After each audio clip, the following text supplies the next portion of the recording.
మా దగ్గరికి ముక్కులో నీళ్లు కారుతున్నాయి అని చెప్పి ఎవరన్నా వచ్చి చెప్తే మొట్టమొదట మేము అడిగే ప్రశ్న ఏంటంటే, ముక్కులోంచి నీళ్లు మాత్రమే కారుతున్నాయా, ముక్కులో దురదగా ఉందా, చెవిలో దురదగా ఉందా, కళ్ళు ఎర్రబడుతున్నాయా, కళ్ళ వెంట నీళ్లు కారుతున్నాయా, అంగిల్లో దురదగా ఉందా అని చెప్పి అడుగుతాం. సరే, ఈ ప్రశ్న అడగడానికి ఒక ముఖ్య కారణం ఉంటుంది.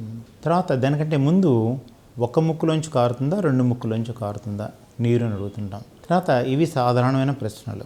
బాగా చదువుకున్న వాళ్ళు మా దగ్గరికి వస్తుంటారు. వారు వచ్చినప్పుడు, డాక్టర్ గారు ముక్కులోంచి నీరు కారుతున్నప్పుడు మేము చేతిగుడ్డలా పెడితే చేతిగుడ్డ అయితే తడిసిపోతుంది, తడిచిపోయిన చేతిగుడ్డ అదేంటి విచిత్రం, చూస్తే చేతిగుడ్డ ఈ నీటితో తడిచిన చేతిగుడ్డ ఎండిన తర్వాత కూడా అదే కన్సిస్టెన్సీ ఉంది, అదే రకంగా ఉంది, కానీ దాని టెక్స్చర్ ఏం మారలేదు డాక్టర్ గారు అని చెప్తుంటారు.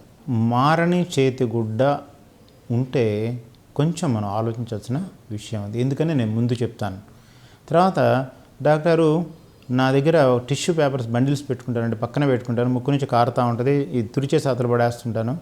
నా రూమ్ నిండా ఆ టిష్యూ సాయంత్రం అయ్యేటప్పటికల్లా ఒక 10 బండిల్స్ తుడుస్తానే ఉంటే పారేస్తుంటాను. నా రూమ్ అంతా కూడా ఆ టిష్యూస్తోనే నిండిపోయి ఉంటుంది డాక్టర్ గారు అని చెప్పి చెప్తుంటారు అనమాట. అంటే అంత భయంకరంగా ముక్కు కారిపోతూనే ఉంటుంది. దీనిలో ముక్కు కారుడు ఒకటి సాధారణంగా జరిగేది ఏంటంటే ఎలర్జీ వలన. ఈ ఎలర్జీ వల్ల లక్షణాలు ఏంటంటే, రెండు ముక్కులు కారుతూ ఉంటుంది. అది ఒక్కోసారి కొందరికి డాక్టర్ గారు జనవరి వస్తుందంటే చాలా నాకు భయం వేస్తుంది, జనవరిలో ముక్కు తెగ కారిపోతూ ఉంటుంది. తర్వాత డాక్టర్ గారు వర్షం రేపు వస్తానుగా నాకు ఈరోజే ముక్కు కారుద్ది, తుమ్ములు వస్తాయి, కళ్ళన్నీ ఎర్రబడిపోతాయి, కళ్ళు దురదగా ఉంటాయి అని చెప్పి చెప్తుంటారు అనమాట. కొందరు ఏం చేస్తారంటే, డాక్టర్ ఎప్పుడైతే పుష్పాలు ఎక్కువగా ఉంటాయో, పుష్పించేటువంటి చెట్లు ఉంటాయో అక్కడికి వెళ్ళినప్పుడల్లా నాకు ముక్కు కారుతుంది అంటారు అనమాట. ఇవన్నీ కూడా ఎలర్జీ లక్షణాలుగా మీరు గమనించాలి.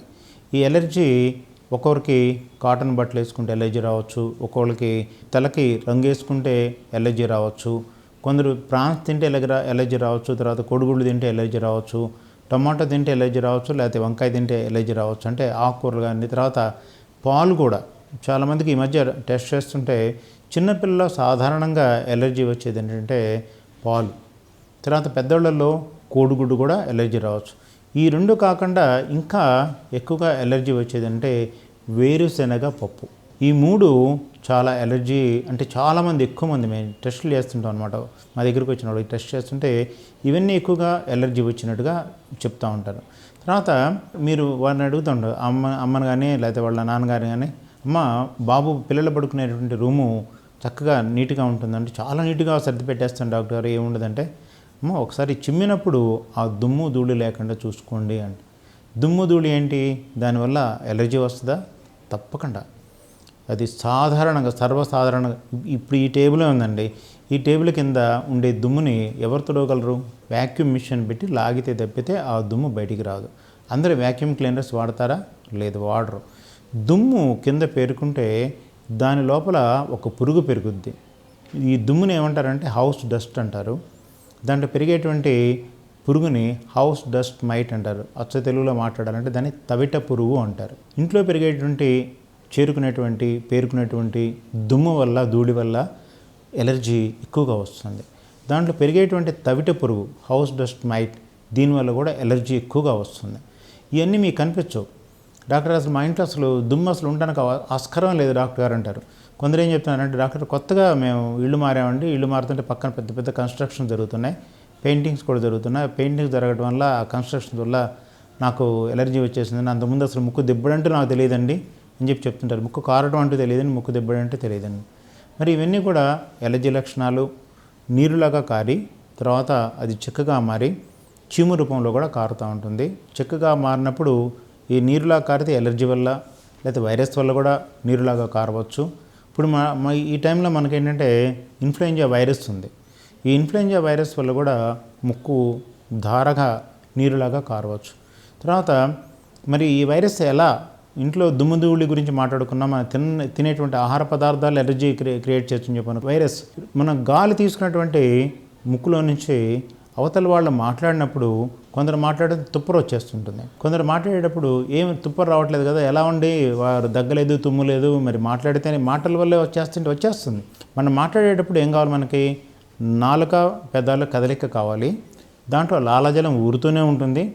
ఒక నోట్లో లాలాజలం ఊరితే వారు శరీరంలో ఉన్న బ్యాక్టీరియా కానీ వైరస్ కానీ ఆ లాలాజలంలో తప్పకుండా ఉంటుంది.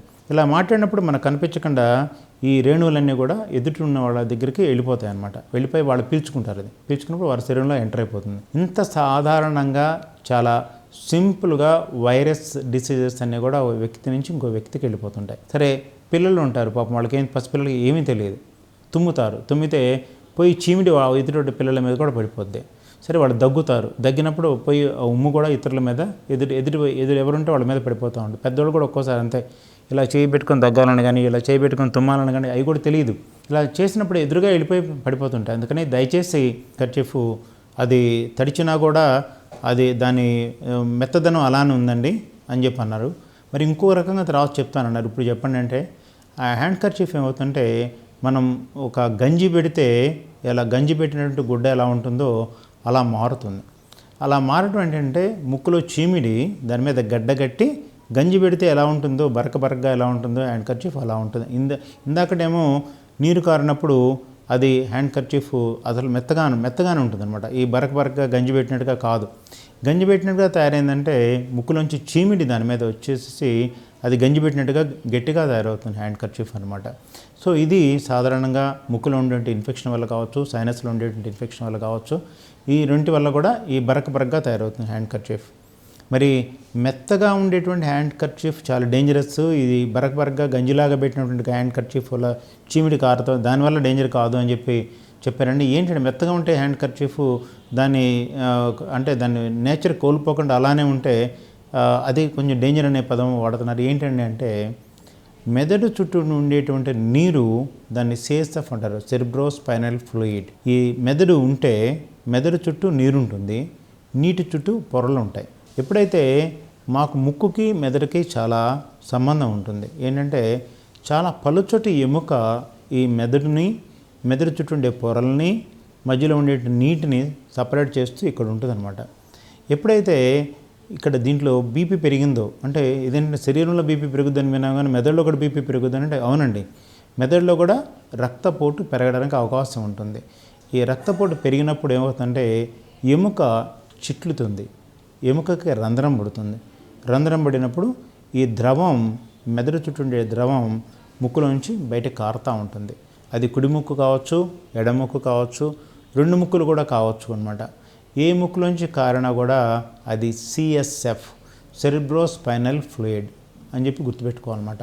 ఈ ముక్కులోంచి కారే ద్రవమే CSF ఇలా కారుతుందా, లేకపోతే చెవులోంచి కూడా కారొచ్చు అంటే చెవులో నుంచి కూడా కారొచ్చు. తర్వాత ఒక్కోసారి మేము పడుకుంటే చాలు డాక్టర్ నోట్లోకి తెగ ద్రవం కారిపోతూనే ఉంటుంది, ఆ కారిపోయిన ద్రవం వల్ల అసలు నిద్రపోలేకపోతున్నా అని చెప్పి చెప్తారు. తర్వాత దిండు మీద పడుకుంటే ఏదో ద్రవం ముక్కులోంచి కారుతుందంటే కారి దిండు మొత్తం తడిసిపోతుంది డాక్టర్ ఉదయం లేచేటప్పటికి. మరి దానివల్ల నీకు నష్టం ఏమన్నా, కళ్ళు ఎర్రబట్టం కానీ, కళ్ళు దురద కానీ, అంగిట్లో దురద కానీ ఏమంటే ఏ లక్షణాలు ఉండవు డాక్టర్. కారుతుంది కానీ తల మాత్రం ఏదో కొంచెం ముద్దుబారినట్టు లేదా కళ్ళ కొంచెం డల్నెస్ ఆఫ్ ది హెడ్ ఉంది అని చెప్తుంటారు అనమాట. ఇది CSF లీక్ అనుకోవాలి. ఈ CSF లీక్ చాలా డేంజరస్. ఎలా డేంజరస్ అంటే, ఈ మెదడుని కాపాడటం కోసం నీరు ఉంటుంది, నీటి చుట్టూ పొరలు ఉంటాయి. ఇవన్నీ ఎందుకయ్యా అంటే, ఈ బ్యాక్టీరియా ముక్కులో ఉండేటువంటి బ్యాక్టీరియా మెదడుకు చేరి మెనింజైటిస్, మెదడు చుట్టూ ఉండే పొరలకు వచ్చేటువంటి ఇన్ఫెక్షన్ మెనింజైటిస్ అంటారనమాట. తర్వాత ద్రవంలో ఇన్ఫెక్షన్ వస్తే దాంట్లో కూడా అది కూడా చాలా డేంజరస్ అనమాట. తర్వాత మెదడుకు కూడా ఇన్ఫెక్షన్ రావడానికి అవకాశం ఉంటుంది, ముక్కులోంచి పైకి వెళ్ళేటువంటి బ్యాక్టీరియా. అందుకని ఈ ముక్కుకి మెదడుకి మధ్యలో ఉన్నటువంటి ఎముక చెట్లకూడదు, ఎముకకు రంధ్రం పడకూడదు, మెదడు చుట్టూ ఉండే నీరు ముక్కులోంచి కారకూడదు. అంటే ముక్కులోంచి నీరు కారితే అది సాధారణమైనటువంటి విషయం కాదు. ముక్కులోంచి కారేటువంటి నీరు చీమిడ, లేకపోతే ముక్కులోంచి కారే నీరు ఎలర్జీ వల్ల వస్తుందా, కంటి నుంచి వచ్చేటువంటి మనం ఏడిస్తే కన్నీరు కూడా ముక్కులో నుంచి బయటకు వస్తుంది. కారణం ఏంటంటే కంటికి ముక్కు కలిపేటువంటి ఒక డక్ట్ ఉంటుంది, దాని నేసోలైక్రమల్ డక్ట్ అంటాం. ఈ కన్నీరు కూడా ముక్కులోంచి రావడానికి అవకాశం ఉంటుంది. కన్నీరైనా ముక్కులోంచి వస్తుందా, లేకపోతే మెదడు చుట్టూ ఉండే నీరు ముక్కులోంచి వస్తుందా, ఒక ముక్కులోంచి వస్తుందా, రెండు ముక్కులోంచి వస్తున్నాయా, ఇవన్నీ కూడా మీరు పరీక్ష చేసుకున్నా పర్వాలేదు. డాక్టర్ మీకు తగ్గకపోతే ఈ ముక్కులోంచి వచ్చే నీరు, జలుబుకి వాడేటువంటి మందులు, సైనసైటిస్కి వాడేటువంటి మందులు, ముక్కు సంబంధించిన సమస్యలు ఏమైనా కాకపోతే ఒకటి గుర్తుపెట్టుకుని చివరిగా మెదడు చుట్టూ ఉండే నీరు ముక్కులోంచి నీరులాగా కారడానికి అవకాశం ఉంటుంది. దేనినైనా కూడా ఈఎన్టీ డాక్టర్ని కలిసి వారి సలహా మీద వారి ఇచ్చేటువంటి చికిత్స తీసుకుంటే ప్రతిదానికి కూడా చికిత్స ఉంటుంది. ప్రతిదానికి కూడా ఫలితాలు చాలా చక్కగా ఉంటాయి.